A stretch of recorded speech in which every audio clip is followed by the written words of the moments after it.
you when U.S. women's national team midfielders Claire Hutton and Croix Bethune made blockbuster moves on the very same day, just hours apart? That's exactly what happened on this Wednesday. I'll tell you where I was. I was sitting right here in this very chair with my headphones on, my microphone on, getting set to record this podcast. And then, poof. So here's what we got for you. Claire Hutton to Bay FC from the Kansas City Current for a transfer fee of $1.1 million. And as if that wasn't enough, Croix Bethune to the Kansas City Current from the Washington Spirit for $1 million. What do these moves mean for the players? What does it mean for their former clubs, for their new clubs, the league, and for the U.S. women's national team? But before that, to celebrate Black History Month, Tamerra and I have been getting into every episode with a little bit of women's soccer Black history. So your full-time Black history trivia question of the day is, which legendary Black player is the NWSL's all-time leading goal scorer at 82 goals? Stay tuned, we'll reveal the answer, as always, at the very end of the show. And if you want to submit your own Black history trivia questions or let us know some fun facts you've stumbled on, hit us up. You can DM us at @TAFulltime or shoot us an email at fulltime@theathletic.com. Okay, to help us break it all down, to help us make sense of it all, we bring in now The Athletic's Tamerra Griffin. Tamerra, you are rapidly firing away on that keyboard, also jumping in on the mic. How are you doing? You know, I'm actually doing well. I think this is a result of a very intentionally restful off-season. And yes, we're like getting back into the chaos, and today definitely feels like that cold splash of water on your face, but it kind of revved me up for the season. Like, I'm ready to get started. Let's start with the coldest of splashes of water to the face, and that is Croix Bethune, traded from the Washington Spirit to the Kansas City Current. This all unfolded at 4 p.m. Eastern Time, just as we were set to record this very podcast. Tamerra, what was your reaction, and what do you know? The reaction that I can safely say on this pod was, oh my gosh, but if you use your imagination, I'm sure you can figure out what my actual thought was or something in the realm of it. Because I was preparing, as I know you were, to not even be talking about this. This was not on anybody's radar. I think that there was probably an implicit assumption that when it was clear that Trinity Rodman was going to stay with the Spirit, I mean, her relationship with Croix on and off the field is well known, well documented. It feeds families just from vibes alone. And that's before you even get to the sporting side. I think there was probably an expectation that Croix would also stay, even if it was never quite spoken. I think it was sort of just implied. And so the fact that the shock for me is coming in sort of like two parts. First, the fact that she's leaving. And then I think if someone had pressed me and asked, Tamerra, if Croix Bethune were to leave the Washington Spirit, where do you think she would go? I don't know that I would have chosen or predicted another NWSL team. I just know how Croix feels about living in DC, how she's felt about the club, how the club have felt about her, supporters love her. It only takes one, experience watching her play, I think, to fall in love if you're like a football sicko. So I'm completely shocked. I think also when I consider where she's going in the Kansas City Current, obviously 2025 NWSL Shield winners who were knocked out earlier than most expected from the playoffs by eventual champions Gotham FC. But they've also been going through a lot of changes. Vlatko Ananovsky is no longer the head coach. Chris Armas, I think a lot of people rightfully have questions about, considering his total lack of experience coaching a women's professional football team. There have been departures of players like Nichelle Prince, Bia Zanerato, Vanessa DiBernardo is still out on maternity leave, which does, in one sense, pave the way for a player like Croix because they occupy the same position. But given the ceiling and sort of ascent of Croix Bethune, this is also not necessarily an NWSL club that, again, if pressed, I would have had at the top of my list in terms of where I was predicting that she's going to go. But this is also the kind of move that I think, in the midst of so much change and turnover that we're seeing at the Kansas City Current, and I know we're going to talk about Claire Hutton next, among those departures, Croix is the kind of player that even if whatever questions you might have had about a club, when they are able to acquire a player like her, it answers some of those questions without the club needing to do much more, because Croix is also she's as measured off the field as far as I've known her as she is on the field. So I think if I'm a Kansas City supporter, I'm thinking, okay, I don't really know exactly what things are going to look like next season, but I'm completely shocked. The biggest surprise for me is, again, this could be hearsay, but in some of the stories that I very quickly consumed, it said sources say that this was player requested. Mm-hmm. And when you think about the fact that the Washington Spirit made it to an NWSL final, they have now locked up Trinity Rodman until 2028.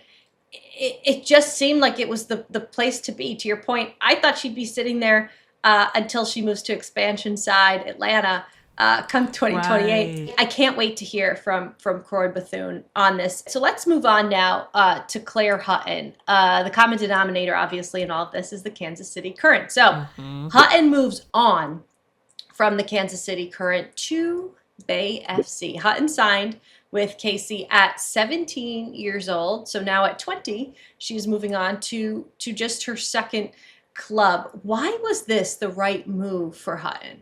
This was also a surprising move for me. I mean, I had a bit more time to process it, thankfully, because I was not only able to speak to Claire, but had the exclusive and a little bit more advanced notice than the Croix news.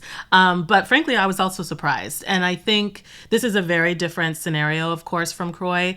With Claire, as you mentioned, KC is where she began her professional career. It's where she, for a time, was able to play alongside one of her best friends in Ali Sentnor. The two lived 2 units away from each other in the same apartment building, which is absolutely dreamy. Claire won the NWSL Shield with Kansas City. It's where she also made her foray onto the senior U.S. women's national team.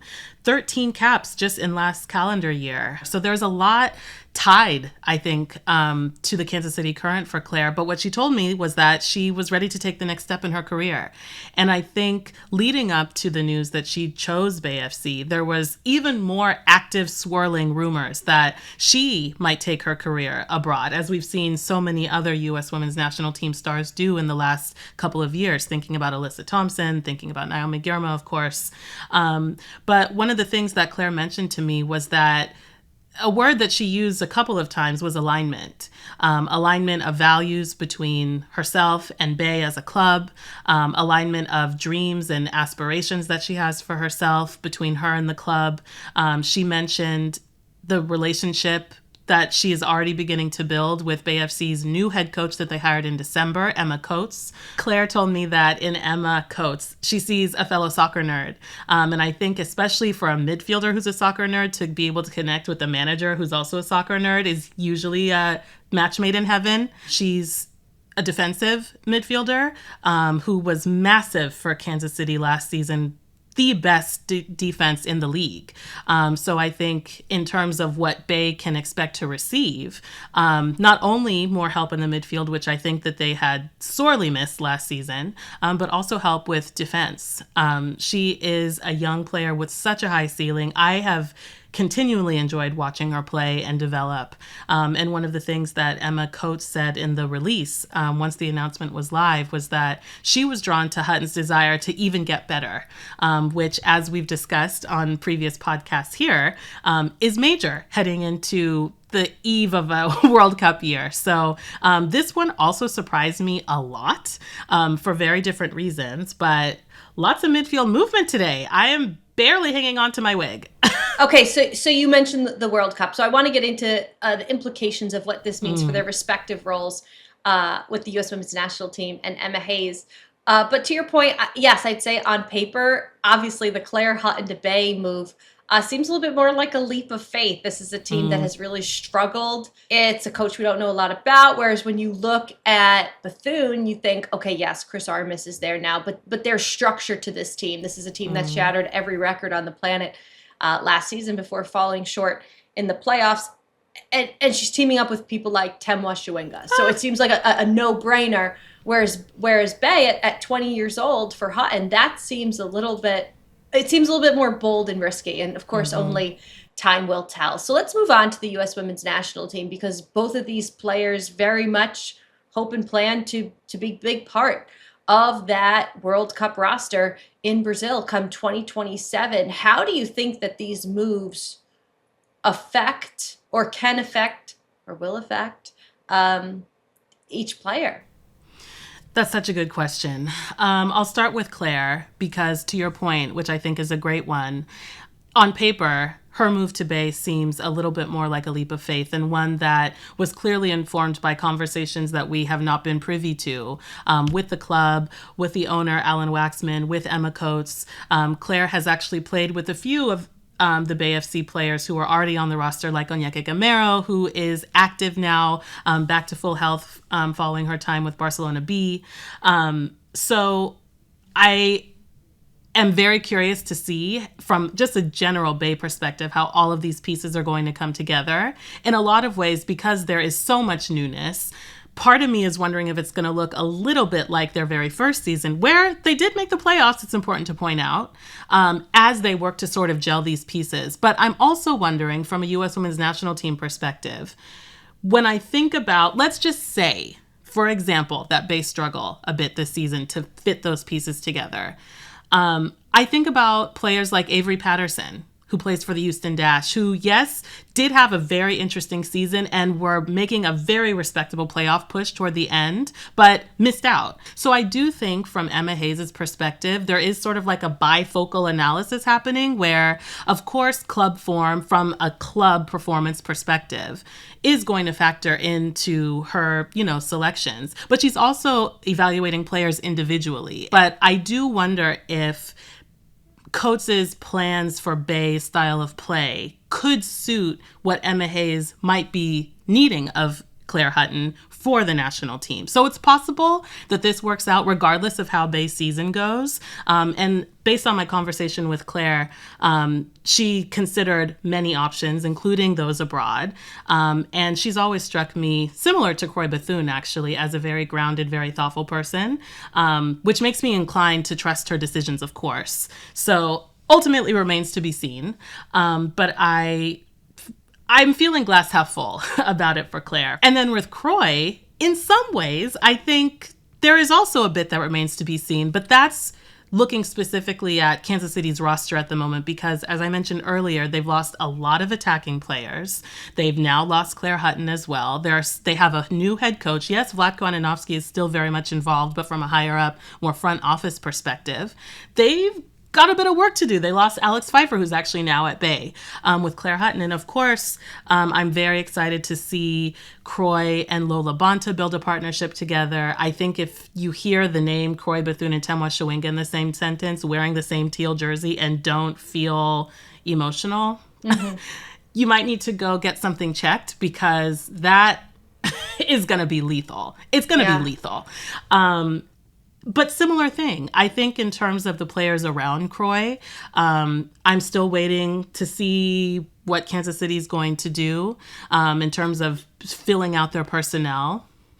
But Croix is one of the most adaptable, high caliber, high performing players, not just midfielder, but players that I've seen in a very, very long time. So I'm not even really worried about that.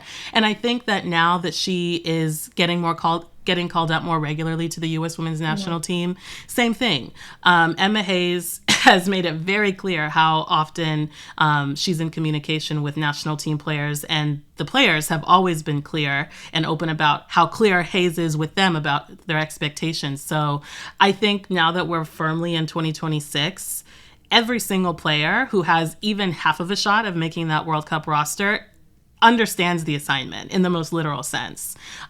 So when it comes to getting onto that roster, yes, where you are as a club matters, but I am going to be curious to see how much club form matters as opposed to individual performance. And these are two players whose individual performances I rarely worry about at the end of the day.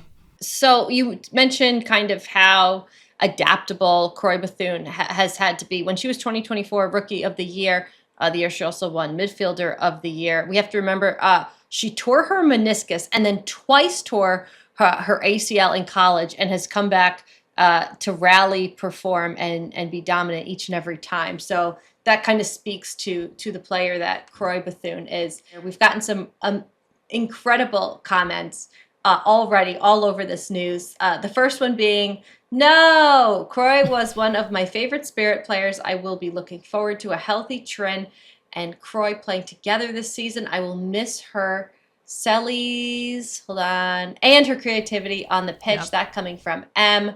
I'm so devastated. We love Croix for the Spirit. Wish her all the best in KC, except when playing against the Spirit from MM. Fair And then a enough. good one off Blue Sky.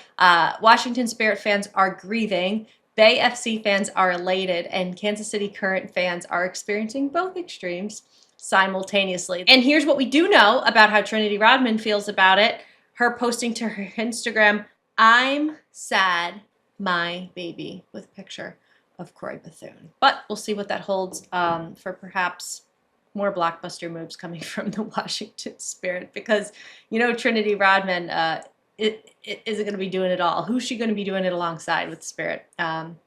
We will have to find out. Now time for the drum roll for the big one-on-one. Tamerra, please take it away. Tee up this interview that you had with Miss Hutton.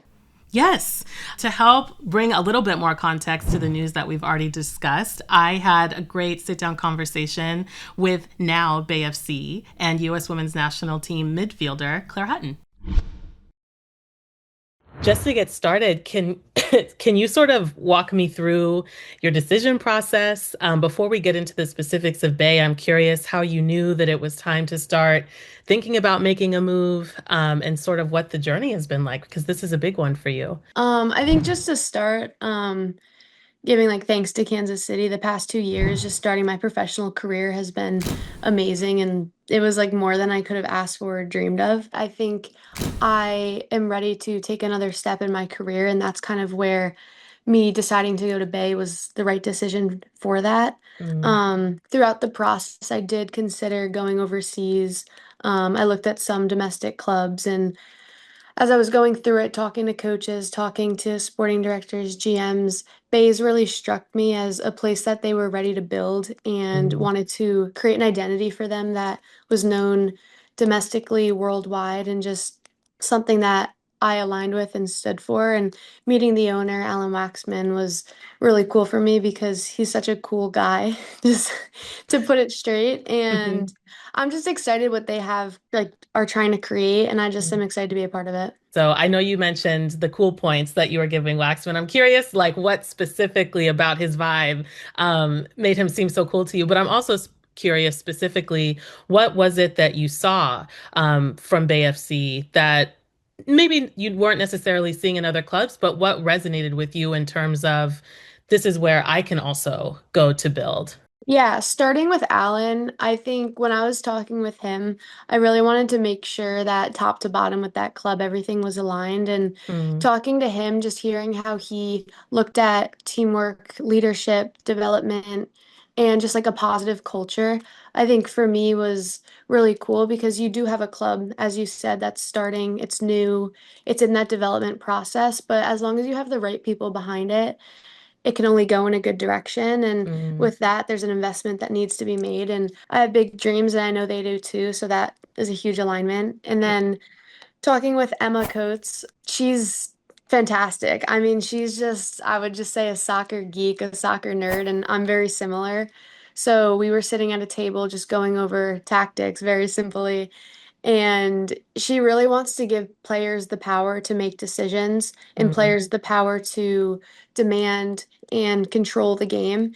And I think that's very important. And for her, I think it's very special as a coach because you're coming into the NWSL, which is such a competitive league. But at the end of the day, if you don't give your players the power to learn and to grow their soccer IQ and challenge them in those ways, they're not going to learn as a full like developmentally soccer player. So I think mm. the group of girls that I'm coming into, it's a very young squad, but hungry. I played with a few of them growing up. I'm excited to be reunited with Anyeka. We played in the U17 youth Yeah. national system together. Alex was at Kansas City, Jordan Silkowitz, knowing that I'm surrounded by people that will just keep pushing me up and I can push them I'm excited. It's gonna be an amazing couple of years. Mm. It's so funny that you mentioned Onyeka because I met her for the first time in Los Angeles at NWSL Media Day, and she also had a lot to say about Emma Coates and the plans that she has for Bay. And it sounds like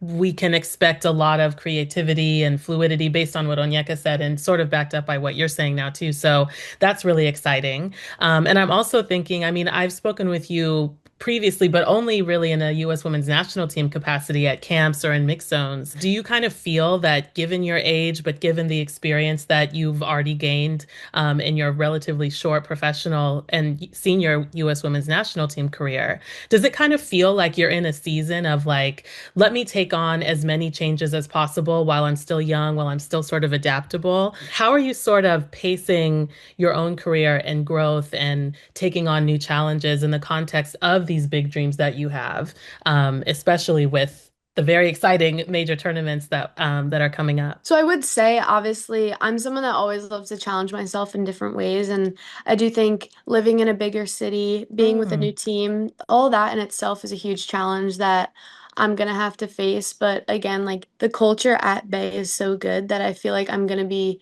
surrounded by just extremely helpful people and people that want to see me at my best. So as much as it is a challenge, I think there's going to be a lot of stability within it just because of mm, the culture and environment there. Being able to be around players that also are dreaming to be on that roster, it's exciting. So I think for me, obviously, yeah, it's a challenge, but at the same time, I'm really excited for this move because I think it's going to push me to fulfill my personal dreams and goals, but then also hopefully to win championships. 100%. Yeah, and I feel like for an elite athlete, a challenge is sort of like an irresistible. If you don't have enough challenges in your life, then you probably start to feel a little bit uncomfortable because you need something to be striving for. So that makes a lot of sense. And I recognize that this is the furthest you've ever lived from home. I know that you're from New York and it's you've sort of been like making your way west. I Um, know. is there anything in particular that you're looking forward to when it comes to living in California, living in the Bay Area? As a Bay Area native, of course, I am biased about the culture that we have here. The weather is a lot kinder than it can be sometimes in Kansas City, to say the least. But what have you been thinking about in terms of like off the field and the lifestyle changes that are ahead of you now? I can't wait to live near a big city. I think Mm, where I grew up in New York, I lived in upstate, so I wasn't near mm, New York City. I've been a few times, but I think just being a city girl in my 20s is going to be really fun. The food I've heard is amazing over there. I love Asian cuisine, so I'm super mm. excited for that, and I've heard that like all of that is just delicious. I also have some really good friends. One of my best friends actually goes to Stanford, Oh, so wow. yeah, so I'm gonna live close to her, which is nice.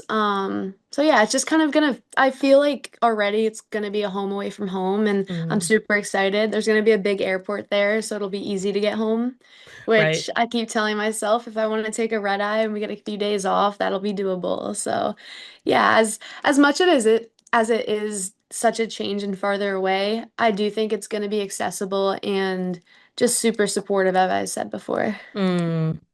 And you mentioned, the other teams that you were considering moving to, both in the NWSL and abroad. I'm wondering if you can just sort of reflect on what it means to have even had all of these options to decide from. I know, especially in the last year, there has been a lot of conversation about NWSL players, those who are from the US, playing for the US women's national team going abroad. Your fellow midfielder, Sam Coffey, most recently, of course, in addition to Kat, Naomi, Alyssa. What do you make of what that sort of says about the women's game at this point? And again, you being so young, being able to even make these kinds of decisions. Yeah, I think it just shows you how competitive women's soccer is getting, and not only in Europe, not only in the US, but I think both. There's always going to be the discussion and debate whether playing in Europe or playing in the US is more competitive, better, more developmental. And for me personally, I've had such a great experience in the NWSL. I think there's amazing players over here, not to take away from the European League because I do eventually have dreams to play over there, but Mm, as I was going through the process and looking and just thinking about timing as well in this cycle with the World Cup and the Olympics, I thought personally staying here and just hopefully consistently getting minutes and being domestic is going to be in my best interest. Mm, It does take a lot. I think I've had conversations with some of the internationals or international players about what it's like traveling overseas to go to camps and how that can take a toll on you. And I mm, think my big thing for this year is consistency, and that's kind of where my focus is at. And I really feel like I'm going to get that at Bay. mm. I've had discussions with Emma about it as well, Hayes. and yes, Emma Hayes about it. And she's given me pros and cons of both and really is such a level head as I went through this process. So I'm so grateful to have her to talk about all of it. And yeah, I feel like with everything I knew and going into it and trying to keep an open mind when I was talking to NWSL clubs, European clubs, I feel like this decision really suited me the best. Mm. This is such a grounded, I'm always struck every time I talk to you by how grounded you are, given how, not to keep coming back to your age, but it really is striking how like grounded you are. And I'm just curious where that comes from. Yeah, I would definitely say my parents. They're just two of the best people you'll ever meet. I think for them, they've always told me it's bigger than the sport. It's funny, I was listening the other day to one of Emma's press conferences and she made a comment about football's bigger than football. Mm, And I think my parents did a really good job as I was growing up teaching me about that and that there's so much more to life than just kicking a ball around. And even as I talk to them, I'm packing my apartment up now. They're a little bit stressed out about it. They just Ooh. keep telling me, go get ice cream. Like, it's not that serious. Yeah, you're moving, but like, there's nothing to stress about. You're doing what you love every day. So, just with that. And then I have two brothers who they'll let me know, they'll keep me grounded as well. So, I had an interview last year and they were like asking me about like opportunities I had. And I was like, yeah, I'm sure I'm gonna get back to my phone and get a text from my little brother telling me that the ball's supposed to go in the net. And Oh. so, yeah, so I have my family just, they're my rock and really just help me through it all. Mm, it's so nice to be able to have that support, especially because as the women's game continues to grow, as the price tags go up, as there's more visibility, more lucrative broadcast deals, I can imagine the pressure that that also brings. And so being able to absorb that and being able to lean on your family is invaluable. So I'm really glad that you have that. And I'm always really intrigued by the level of experience that younger players are getting because they are going pro earlier in life.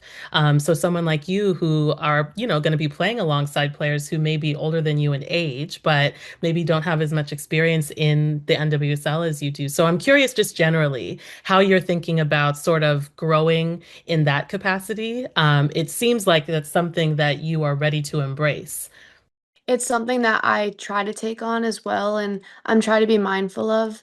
I've had so many conversations with Lindsay Horan. She's kind Mm, of, or Lindsay Heaps, I guess. She's become kind of like a big sister to me, and I've talked a lot with her about just kind of like what responsibilities come with taking steps when you're younger and taking steps into uncomfortable situations. So, just leadership aside, I think just being able to embrace where I am at the moment now and know that as I've said a million times in this interview, people around me that are going to support me. It's exciting for me and just a challenge that I'm ready to step into and know that I have people to lean on no matter how it goes. mm.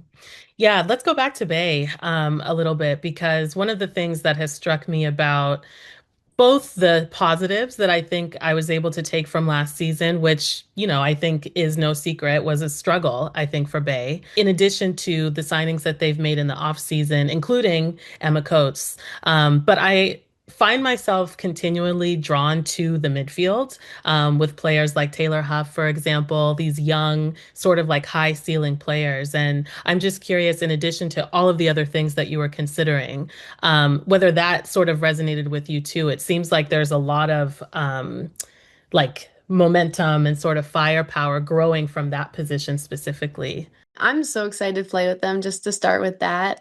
Um, I've never played with any of the midfielders on the team right now. I had one camp, my first ever national team camp. Hannah Bebar was there, so I Hmm. got to know her a bit, and she's just a great person, super smart, and I think that goes for all of them. I think it's a very talented group of girls, and as I said, everybody's super hungry. I think all of our qualities are going to reflect on each other, and as Emma said as well. Emma Coates.